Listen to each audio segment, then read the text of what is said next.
did they give you? I got 3 consecutive life sentences plus 106 years.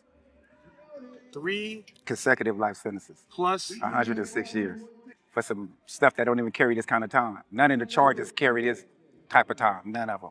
But I got time like I killed 30 people or something. First and foremost, man, I want to thank you for taking the time and giving us the opportunity to chop it up with you. Could you start by just giving us your name?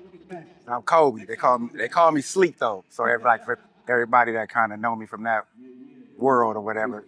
But I'm Kobe. I'm Kobe. Where'd you get the name Sleep, if you don't mind me asking? In the streets, man. You know what I'm saying? Being in the streets, basically. So. Now, where are you from? From LA, South Central LA, on the east side. Yeah. How long you been down? Right now, 8 years.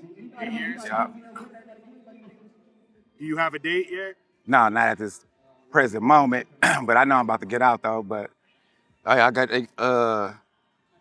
gave me a crazy sentence for something I didn't even really do. I know you probably heard that a million times, but mine will be proven real soon. But for some stuff that don't even carry this kind of time. None of the charges carry this type of time, none of them.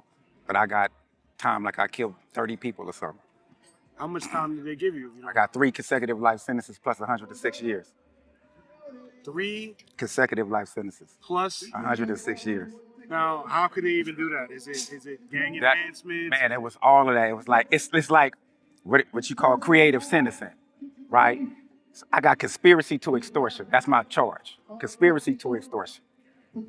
They changed. They gave me an alternate penalty for the conspiracy to extortion and put it under a gang 186.22, which made them be able to give me a life sentence for something that only carried like 3 years. That's crazy, huh? For something they said I thought about doing, they gave me a life sentence for that. But turns out, though, they can't do it. The word conspiracy doesn't fall up under that, so that's how I'm going to be able to go back and get out of here. So is your case currently in the courts right now? No, my case is final. Really? Yeah. Wow. So, but you know, because of that sentencing error, I'm going to be able to, you know, get out of here because of that. And at the same time, too, there's a video in my case that the DA knew. I want to say that the DA knew that we were innocent of at least one specific charge, one specific count, and they still used it against us falsely, right? So I could prove that too. So I'm waiting for that right now. Forensically, I can prove that. So that's no doubt, no trickery. They can't do it, none of that. So and I knew that they knew because they gave my co-defendant a crazy, awesome plea deal so they wouldn't present that evidence. But if you knew that if that wasn't true, why would you still go forward with it? You know what I'm saying? So the system itself is crazy.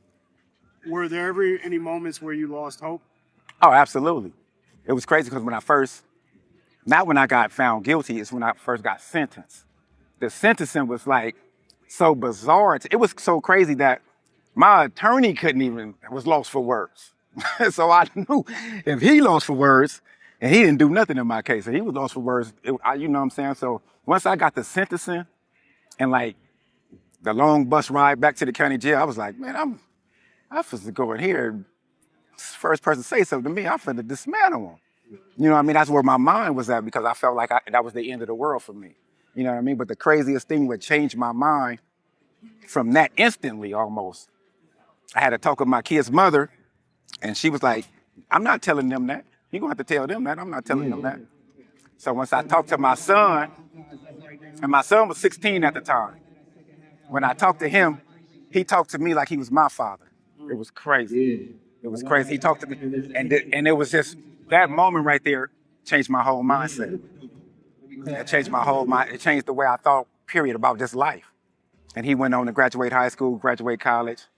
You know what I'm saying? And that moment right there, I missed that. So if anything I'm salty about is that, not being able to be there for his graduation and for his college graduation. Because I'm a hands-on father. When I'm there, period. I'm not, you know what I mean? If I'm not there, I can't be there. That's obviously. But and then it messed up my daughter. Made my daughter have like a nervous little breakdown. You know what I mean? But she was older, but still, you know what I mean? Then it kind of made me understand how much Because you really don't know how much your kids love you, right? So then when I started seeing them type of moments, I was like, wow, it kind of really resonated with me. Like, but it helped me change my mindset. And because of it, look at the position I'm in now. Now imagine if I would have came in here and went crazy. Because it's the place to do it. Calipatria definitely the place to act a fool at right here. This is the worst prison probably they got going. But, you know, that's it. If I wonder if we could take a moment, if you have a message directly you want to share directly to your kids, if you want to share a couple words for them that we can get over to them. If you want to look, yeah, I got a message for really for all people out there that's really a part of the gang life. I just put it to you like this: it's real simple. If you're gonna kill, or if you're willing to kill this individual over this particular street, this particular neighborhood, this particular color. And if you get the opportunity to actually do it and you get caught, because you're going to get caught because there's so many cameras and stuff out there, I just tell you, look at it like this. You're going to kill somebody for something that you don't own, something that you can be from this particular street and they can change it to John Wayne Boulevard because you don't own none of it, right? But then you're going to come into this penitentiary and you're not going to fight damn one of those dudes. You're not going to argue with them. You're not going to swing on them. You're not going to do nothing to them. So what's the purpose of killing them out there and you're going to come in and spend the rest of your life in here and don't never do nothing to none of them? That's ridiculous. That's a ridiculous way of thinking, and you need to change that. And if we all thought like that, then it'll change immediately. Because you're going to go kill somebody because they say they're from this neighborhood or they got this color on. But then you're going to come in here every single day and don't touch now one of those dudes. That's the most ignorant stuff I've ever been a part of in my life. Like, that's just ignorant. The mentality is ignorant. You know what I mean? So that's my message to anybody out there. Just think about that before you do it. You're going to come into this penitentiary and spend the rest of your life in here and don't touch none of those dudes. You're not going, politics-wise, you're not going to be able to do it. Or they're going to get you. Your own homie's going to get you. So that's stupid. So why do it? So that's my message. How long did it take you to grow this mindset? Really, I knew it from the first time. I guess it's not my first time being in the penitentiary. So the first time I came into the penitentiary, I experienced that. We was so-called beefing with these particular individuals or whatever. Then I came in here, seeing all of these dudes, and nobody was doing nothing to them. So I'm like, what's the purpose of that, right? You know what I'm saying? So from that point on, I was done with that. As far as like gang banging, I was done with that aspect of it. So I probably would still only do something to you if I felt like you was gonna do something to me. But, even though that's still wrong mentality, right? But that's why I always say the 1 foot in, 1 foot out. Because if you're still willing to do something to somebody for something ignorant, then you still got 1 foot in. So, so that it changed for me instantly when I came the first time. But I've been back to jail because of the laws are so crazy. I still had the belief in my mind, because you be in here for so long, people come in here and they telling you all this crazy stuff, so you believe it. So they was telling me about these dudes killing these dudes, this is what's going on. So I always had a gun. But I got caught with the gun, and instead of me getting the time like you might get, I'm getting 1 million years for it. You know what I'm saying? So instead of me getting 16 months county jail time, I'm getting 9 and 10 years for it, or 3 strike for it. So I want to ask you something as well. We can think back and reflect on your childhood. What's one of your favorite, or what's one of your fondest childhood memories? I can't even really say that because my parents died when I was young. My father died when I was 7 of leukemia. My mother died the following year. She got murdered. So I can't really say I had no. Wow. So there's nothing positive that you can remember about your childhood. Yeah. Nope. That's powerful, bro. I appreciate you sharing. I'm sorry to hear that. That's all right. It's life. You know what I mean? It's life. A lot of people could never fathom. Right. Me at the age of 36, one of my biggest fears is losing my parents. I think about that every day. You know what I'm saying? And I feel like I'm somewhat emotionally stable. I could only imagine 7 and 8 years old and dealing with that, man. So, do you feel like that played a major part Absolutely. in the role that Absolutely. And even the courts even knew that, right? Even the courts even know, because I got older sister siblings, and they explained that, to them, even in a detailed way where I wouldn't have been able to explain it. And at the same time, too, at that time, I didn't have no therapy. You know what I'm saying? I didn't go through no therapy. A child like that should ask that. I was having what you call, I was outlashing or however, you know what I'm saying?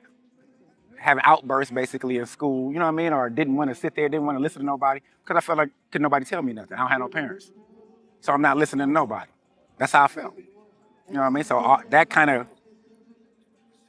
that contributed to how I, my behavior basically. You know what I'm saying? From that point, I didn't care. But at the same time, too, something in me knew that I had to learn something. I had to be smart, some kind of way. So I always was intellectual. I always knew all the words. I could spell. I was in the spelling bees, all that. I did all that. Math right now. I'm in the college, all that stuff right now. So I knew that you had to have some sort of intelligence, you know what I mean? But I didn't know for what reason, you know what I mean? Because I didn't have nobody to really install nothing in me. You know, I'm gonna wrap it up soon, but one of the things that is very apparent just looking at you is that you have discipline. Absolutely. You don't attain a physique like that if you don't have discipline. So is that something that you could speak on? Like, how does working out, like, does it help your mental health? Oh, absolutely. It's therapeutic, right? So if you look right now online, everybody's doing all of this, working out type of thing for their mental wellness. And for me, I was doing it before I even understood it. But I did used to tell people that I have to go out here and work out. So because if you strain, right, and this is just my take on it, if you straining to get this one last rep in, it's taking all of that strength out of you or all of that other nonsense out of you just to get this rep, so you're not thinking about that. So you exerting all this energy, you don't have time for nothing else. So now even if I wanted to go do something, I had to take a break, right? So in between taking that break, I didn't calm down. Right. You see what I'm saying? Because most people tell you if you call 911 right now, first thing they're going to tell you is what? Calm down, take a deep breath. Because when you relax, doing that, when you're working out, you're taking deep breaths because you got to go over here and get your breath back for the next set. So in that process, you know what I mean, you're relaxing, but you don't even know it. You know what? I never thought about it from that perspective. Right. I appreciate you sharing. Right. That's some knowledge, some game. Right. I need to get my back to the gym. Paying all this money for this Right, for sure, man. Man, that's nothing, bro. It's all up here. It's all in the mind, man. Everything's in the mind. Absolutely. I will share this last thing, though. I mean, that for most people out there, I'm not a religious person, but I'm spiritual. And if you look at any religion, the guru or God or whatever you want to call it, always had to go to the darkness before they got to the light. And I say that in this way. You have to close your eyes, which is the darkness, in order for you to be enlightened into the light. So if you meditate, that's what I do, I meditate. You have to go through the darkness. Jesus meditated. That's when he said he went on the mountaintop, talked to the Father. What he was doing, he was meditating. Everybody meditate because that's how you got to get to the light. And it's just simple. You don't have to do nothing else. Just close your eyes. Sit still for a little while. Same thing as taking that deep breath. So, I love that, bro. Right. I love that. And you got a message to the women out there. Oh, yeah, for everybody. And it's for men, too, though. Everybody out here changing their bodies and feeling like they need to look like a certain type of way, but you go in here getting physically enhanced and all that. God didn't make especially if you believe in God, God didn't make no mistake on you. God didn't make no mistake on nobody, if that's the case, you know what I'm saying? If I got my crooked teeth, my gap in my teeth, I'm not changing that. I might get them whitened, you know what I'm saying? But I'm not changing that. That's how I'm supposed to look, because I'm supposed to be different from you. How else would I even know you in a crowd of people? I can't spot out my girl if she looking like everybody else out here. That's how. And then you spending all this money. You got to understand something's wrong with you mentally, and you need to correct that. That's not your body. That's because your body is nothing. But yeah, man. Nah, absolutely. And then another game, you said like you don't really get visitation from right. members or... No, like family members. I appreciate you guys for coming here because you have to look at it like this. If whatever drove you to come in here, to being in here, if you was from somebody else got you in here, and you stayed with it. So it captures you in some sort of kind of way. When most people, family members won't even come in here to see them or take the time out to see them or even take the call. They just so happen they make calls. You don't have to pay for the calls no more. They don't ever answer them. You see what I'm saying? So we need people like you on the outside people because every human being needs some sort of affection at some point. And it's not no physical affection, but somebody to talk to just for 20, 30 minutes is enough sometimes to last another 10 years. You know what I'm saying? 'Cause you might not see nobody for another 10 years. So this might last me another 10 years. I'm not saying I'm going to be in here with other people because I'm for sure not going to be in here. But yeah, man. So we appreciate that part of it. You know what I mean?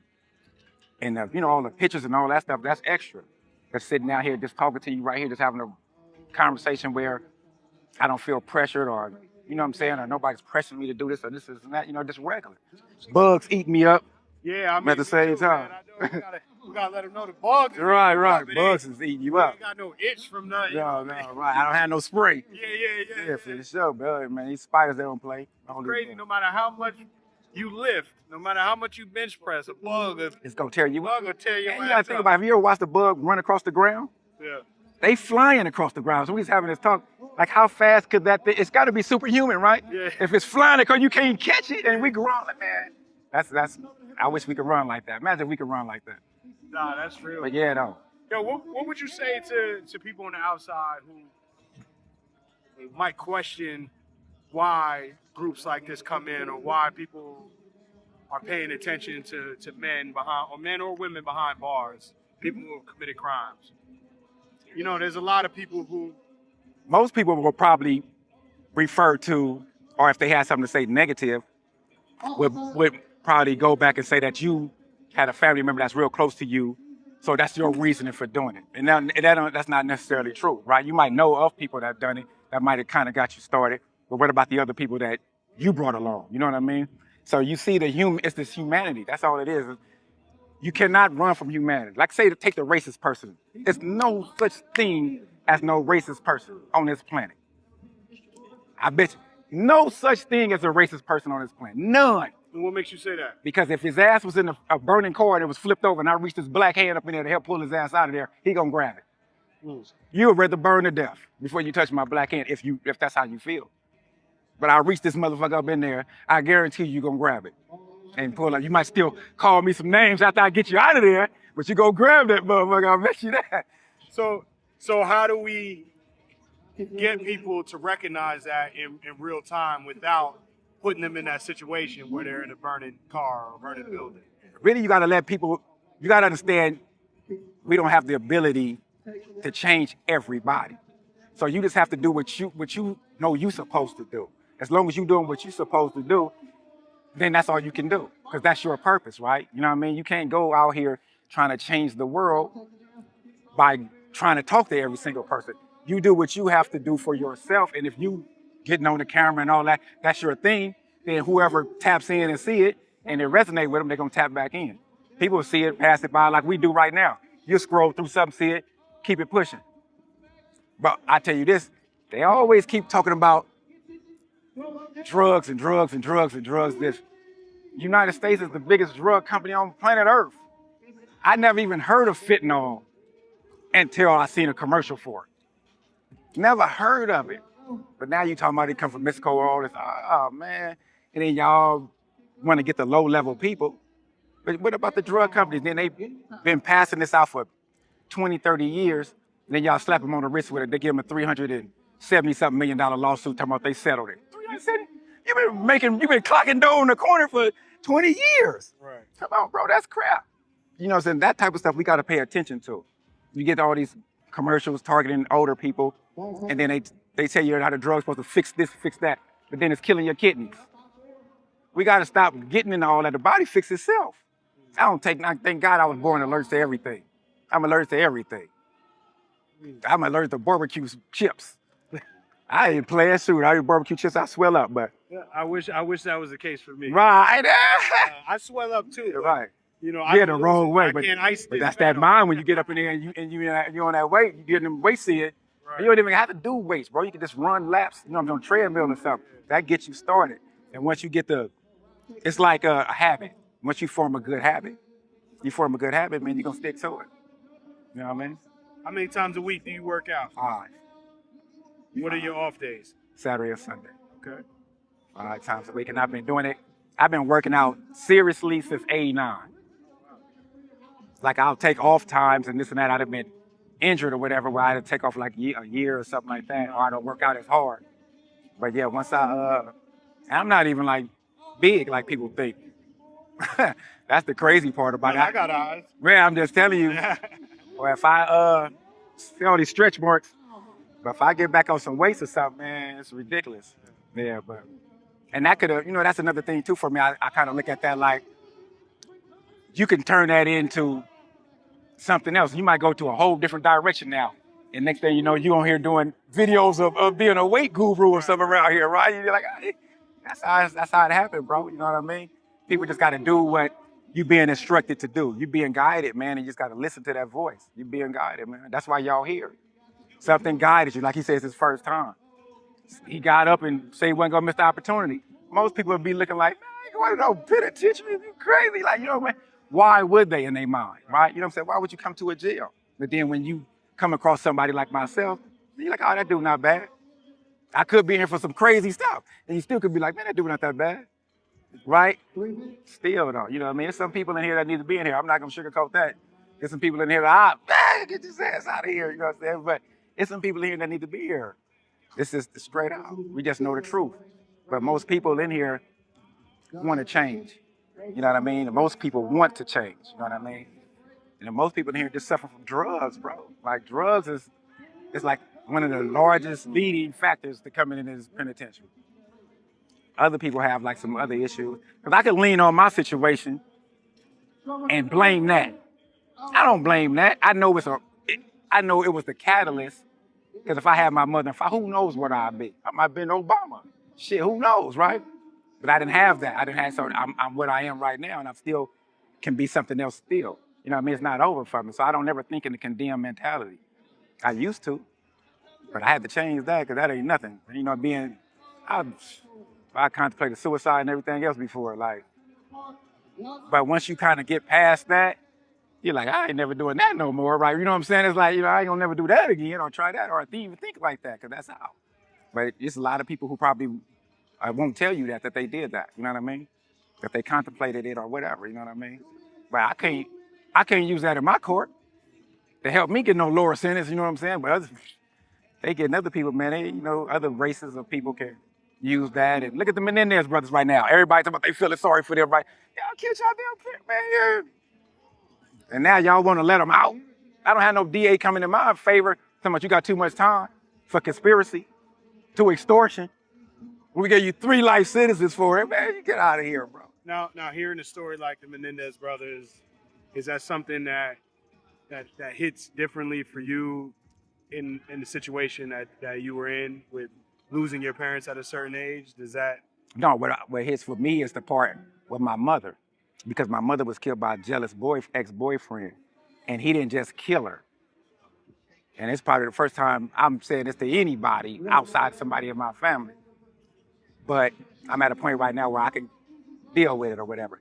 This dude beat my mother so bad.